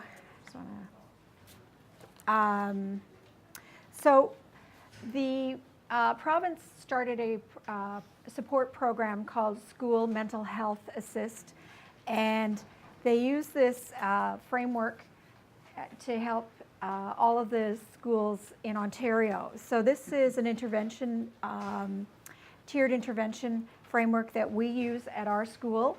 And the bottom would be health promotion for all students. The middle section would be prevention, intervention for students at risk. And then the top tier would be for our most vulnerable students that require some intensive therapy. So our poster is out by the elevator if you want to look at it in greater detail. So talking about the first tier, this is for all students and it's taught by all staff, students, administrators, parents, and community partners. And basically we want students to develop skills that will help them navigate through the challenges that they'll have in life. So we're looking at problem solving, decision making, conflict resolution, and helping them cope with stress. We feel if we build some resilience here, that will certainly help them. So we have a lot of different programs at CCI that incorporate this tier. So this is our foundation. Our next level, or our next tier, is where a caring adult notices that a student might be struggling. So we want to make sure that, that we provide them with the resources that they might need or the support that they might need so that we can see that they are well supported. So each student at CCI does have a caring adult attached to them. We have a student success database that we put the caring adult's name on it so we know who the contact person might be. And sometimes they have 2 or 3 caring adults. We have meetings each week where we discuss students and what we can do to help them. So there's all sorts of interventions that we do at this step or this stage for support. We're also very fortunate that we have many community agencies that come into our school and they help our students that might need further support. So Jackie is the one from CMHA. We also have New Path coming in. We're very fortunate to have from the South Georgian Bay Community Health Center a nurse practitioner and a youth worker that's in our school. We have Denise, who is our social worker, and we're very fortunate.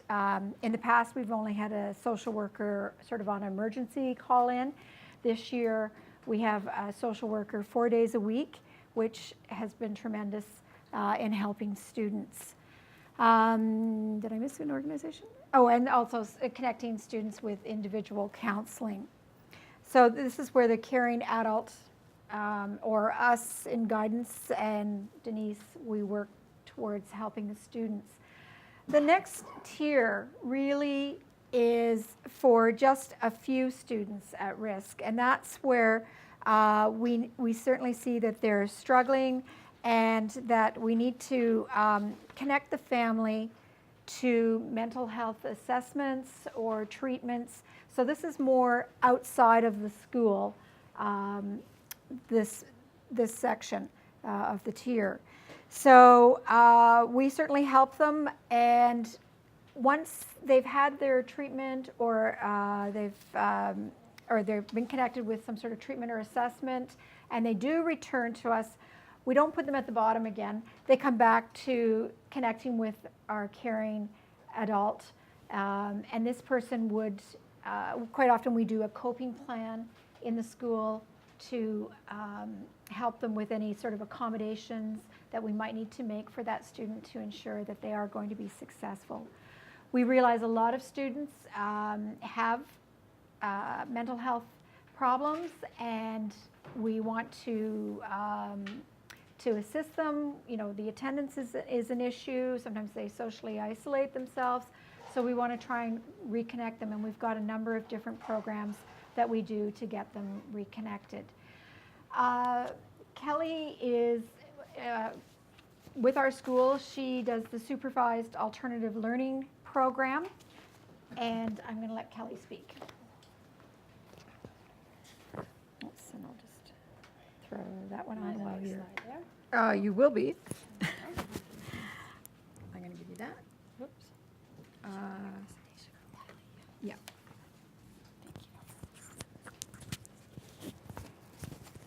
Does that sound okay there? Is that carrying to the back? Yep, okay. Thanks, Annie and Jackie. So I am an outreach teacher. The program is called Supervised Alternative Learning. And, yep. Sorry, you just want your slide there. Thank you. Can I move around here? Awesome.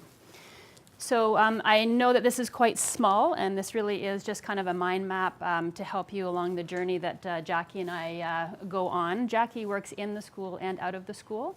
I am an outreach teacher. I am a graduate of Collingwood Collegiate. Doesn't seem like it's that long ago, but might be. And I teach right now Collingwood Collegiate, Stainer Collegiate, Nottawasaga Pines, and the Alternative School. My teaching role is outside of the building. My students are outside of the building. I think I have the best job in the world because I teach students who, despite all the great efforts of the schools, they still are not attending. So they are high school, under 18, not attending, chronically disengaged students. And it is our job as a community in the school community and the larger community to re-engage these students. So it is a re-engagement program. Re-engage in what? I think of myself as a teacher of hope. That's my subject. And when I can teach hope, and I have a great team to teach hope with, then we can access curriculum. And from accessing curriculum, we can re-engage back in school. It might be adult education. It might be back into the home schools. It might be in society. It might be into employment. It might be reconnecting with the whole idea of there is something more for me to invest in. So that's essentially, in a nutshell, what happens when a student comes to me. So this is the triangle that Annie would have spoken to you about. And what happens then? So disengaged, habitually absent students can be referred to this program. There are 4 aspects to the program, and students in the program are approved by superintendent and the trustee of our school board. It's a fairly weighty program in that the expectations of the program is that they're engaged in 4 different things. There's academic supports. I could spend my entire time talking just about that. That's not what we're here for. There's volunteering supports. I'll touch on that, although that could be another half an hour, especially in this community. This is a very therapeutic community. Employment supports, I could go on, not going to. I will touch on it, but I will focus on the mental health supports that the students that are disengaged, chronically and habitually absent can access in our community. So among some of them, and I'll invite Jackie to join me on this part of it here, I have spent many half hours in a small dog kennel with Jackie at the Humane Society, as I've invited Jackie to come and meet with students who have chosen the Humane Society as a therapeutic place to do community service hours. We start with that. over time and with relationship being built with the animals and the youth. We broach the subject of counseling over time, more often than not. Lots of time, lots of text, lots of work back and forth. They are willing to engage in some supports, even if it's just to meet once. So our love of working with youth at risk and animals at risk has brought us to that as a therapeutic place. And some pretty magical things happen in those dog kennels and cat rooms. And do you want to speak to any of that? Sure. I have the good fortune of working with a very passionate teacher and school community. And one of the things for sure is I don't think people realize that sometimes guidance is the emergency room in what is the small city of a school. And sometimes the kennel, that small kennel, is the other emergency room in sort of the rural emergency room, if you might use that metaphor. And Kelly and I are constantly meeting students that are quite peripheralized and unable to engage in sort of the more linear system of school, even though CCI has an amazing sort of circuit of creative engagement. They just can't endure in that space. So they're outside in the community, which is also a space that doesn't necessarily hold them fully. So our work is to try to find a way to hold them in place long enough that they can re-enter the school system and access the emergency room there, or be involved in the community and have multiple tethers of support to keep them bound, somewhat bound, in a flexible way, of course, in space and location. One of the things that we see a lot of with students that end up in Kelly's teaching fora are students that experience complex trauma. And so trauma that's unremitting, protracted, enduring, and many years ongoing. And so this has myriad expressions, and it's very complicated to engage with some of the students. So together, Kelly and I do multiple handoffs, sometimes relay, and we land and converge in different spaces where we can sort of have a moment to engage in what might be framed as, in terms of the psychotherapy theory, solution-focused, single session, solution-focused, strength-based intervention. And then what we do in those times, mostly with Kelly's work is, and my work is opening the imaginary for these students about these spaces that they feel they can't navigate very well. And so we collaborate, and in multiple passes and various ways in the community, we try to sort of create those tethers that help to install an imaginary that they can walk towards. So it's really awesome work. It's very creative work. It requires a lot of patience because complex trauma seems to underlie all the other experiences, the self-injury, substance use, broken families. And in fact, some of these students don't experience crisis. They're experiencing disasters.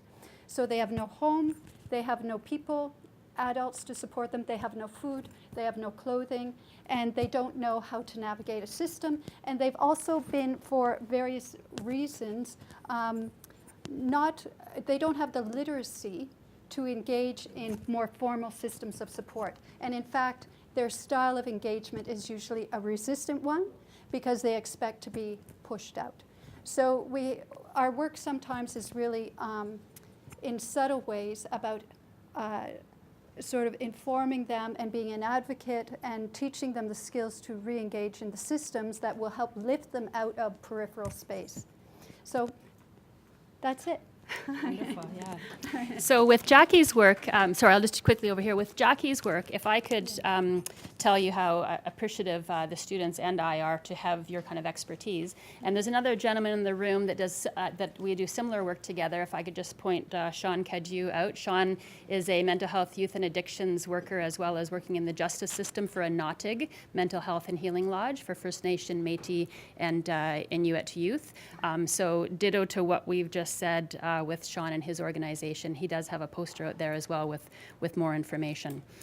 So I mentioned quickly one of the touchdowns being the Humane Society. You may see your organization up here. There are so many I could list. I kind of just picked the hot spots, but these aren't just places where I meet students. These are a place where therapy happens in a very real and very in a continuum and in a very organic way.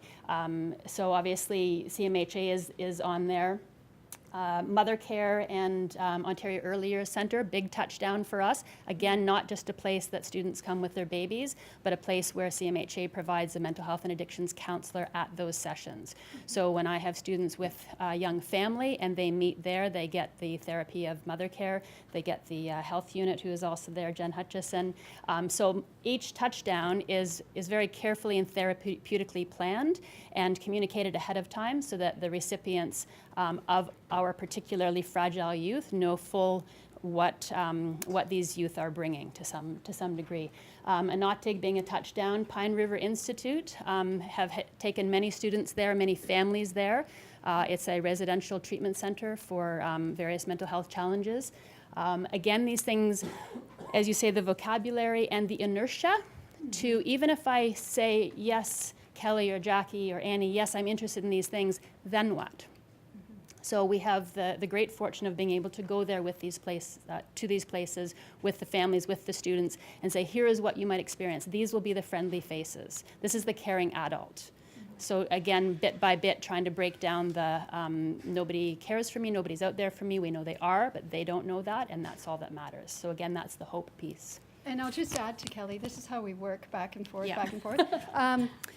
One of the things that's really awesome is with some of these young people, they're launched in space and they need support to engage with systems, but some of their care extends like across communities and across cities because we don't have many resources here always. And like an eating disorders, a person experiencing an eating disorder might need to be launched into another community but tethered here, and then the integration there. And Kelly actually does a lot of complex work between Pine River, Inatig, and integrating. So her work, and I'm lucky to be able to support her in it, is a very integrative function and a stabilizing function. The other thing that's really awesome is with her students who are experiencing the inertia, is we have one situation where we're just building our work together, where a volunteer from CMHA, a very skilled volunteer, is helping a student to mobilize herself through a course. So the volunteer and she meet for 3 hours a week at our office, and they have completed courses, and the student did awesomely in pursuing that. And this is a student who, for various reasons related to the subtleties of complex trauma, cannot mobilize herself despite the desire to. So lots of undertreated young people have difficulty mobilizing themselves. And so we can provide sort of the human appendage, if that be so, or the ego extension to try to mobilize that in unique ways. But anyway, so I add that piece. Yes, we do this all the time. So Gilbert Centre, again, is one of those tethered here but reaching out to Gilbert Centre. I've had several students being received there. Again, it's the communication ahead of time. This is the student I'm bringing. These are students that aren't going to walk in there by themselves. But with relationship and with support, they will walk in there, and then the world opens up to them, gradually releasing to each of these therapeutic places. Single session counseling, we've touched on that across many of our communities throughout all 4 of my schools. And I must mention too that I am one of not just a school team here, but of the other 3 schools that I work with, as well as the entire board. So there is an outreach teacher that is connected to every high school in the Simcoe County District School Board, both in educational outreach as we are and in the outreach co-op. Okay, so you can kind of take this and multiply it across our board. And we've talked about the employment part, both Career Solutions and Tracks in Collingwood. Yes, they're places where students go to get jobs and make resumes. It's also the place where Elizabeth Fry touches down. It's also the place where Anotig touched down. It's also the place where Jackie touches down. Okay, so multi-purpose.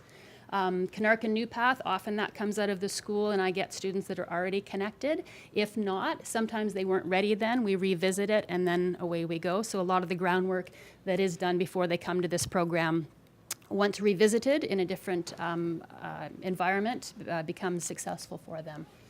And Youth Haven Home Horizons, my friend's house, much traditional, not traditional, but transitional housing, under-resourced, and in particular, my First Nation, Métis, and Inuit students. When I worked in the Midland Christian Island area, we have a Natig right there. We have Seventh Fire Alternative School.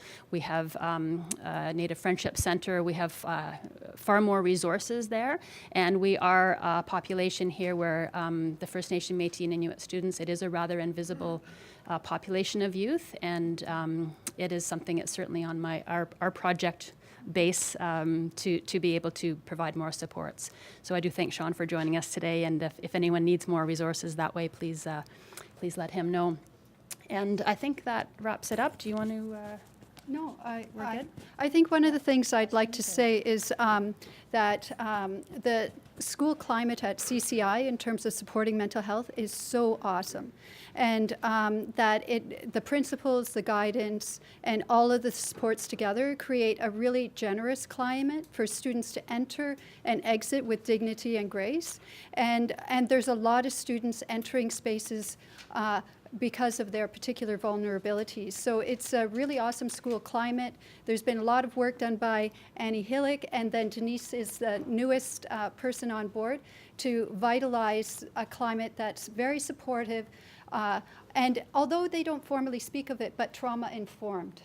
So there's a very trauma-informed climate there, which really helps to make the adult body within the school accessible to students. And I'm not even holding this here, sorry. And I'm happy to say there's 2 students that have come through this program, returning back through CCI as adult or 18 students who are graduating this year. So these students do earn credits. As I said, I didn't touch on this part, but every touchdown that we have, there's credits attached to that. So we might be working on a parenting credit when we're at mother care. We're working on a Native Studies credit in the work that I do with Sean. We're working on a personal management credits in the work that they're doing with Jackie. So we're hand-in-hand experiential and the traditional academic work as a way to gradually get them back into the things that you are doing to help yourself matter. There are credits that are attached to the things that you are doing to help yourself and to help your future. And it doesn't take very long for those credits to start accumulating where they say, okay, I get it now. Then we can work backwards. We can work on math lessons. We can work on literacy. We can work on transitioning to adult education and into the more formal traditional education settings. We just come at it a different way, a student-centered way.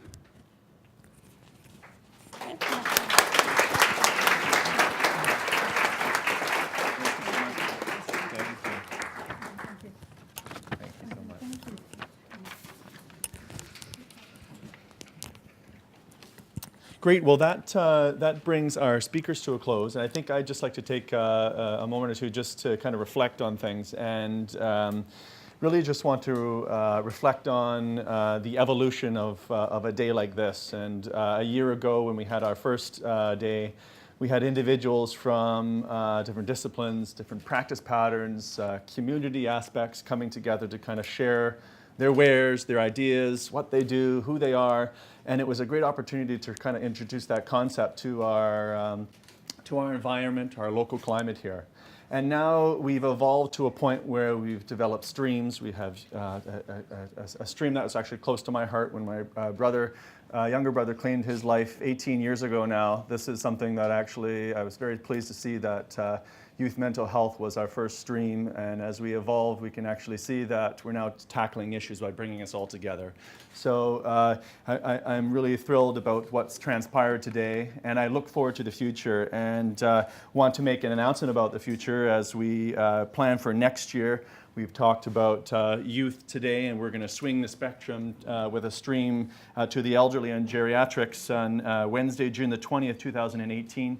Our stream will be we'll have a stream on geriatrics. We're quite pleased to have Dr. Samir Sina, who is the executive lead for Ontario's Senior Care Strategy, lined up as one of our keynote speakers. So very pleased to announce that. And with that note, I'd also like to thank you all for attending. Thank you all for tuning in if you're online.